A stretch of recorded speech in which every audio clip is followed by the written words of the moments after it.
వృత్తి ఆధారిత కులాలతో కూడిన సమాజం ఇది. ఇలాంటి పరిస్థితుల్లో ఉన్నప్పుడు నిజంగా దీంట్లో ప్రత్యేక దృష్టి పెట్టాలి. ఉదాహరణకి మేము ఈ బట్టలు కొనుక్కున్నప్పుడు ఎమ్మిగనూరులో ఆ చేనేత కార్మికులు వాళ్ళ కష్టాలు చూస్తూ ఉంటే పాపం ఆవేదన కలిగించింది నాకు. వాళ్ళకి కానీ కొంచెం చిన్నపాటి వెసులుబాటు కల్పించి, ఆర్థిక వెసులుబాటు కల్పించి ఈ వాళ్ళని రాజకీయంగా వాడుకొని వదిలేయకుండా నిజంగా అండగా నిలబడితే, ముఖ్యంగా చేనేత ఆధారిత కులాలకు కానీ కుటుంబాలకు కానీ వాళ్ళు ఏం అడుగుతారంటే మాకు ఏం ఎక్స్ట్రా డబ్బులు వద్దు, మమ్మల్ని పని చేసుకునే అవకాశం కల్పించండి.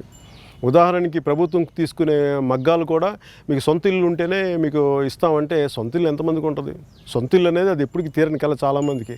అలాంటి సొంత ఇల్లు లేని వాళ్ళకి సొంత మగ్గం, ముందు కడుపు నింపుకోవడానికి ఒక మగ్గం ఉంటుంది. మేము కలెక్టివ్గా మేము చిన్న షెడ్లో పెట్టుకుని అందరం మగ్గం పెట్టుకుంటాం.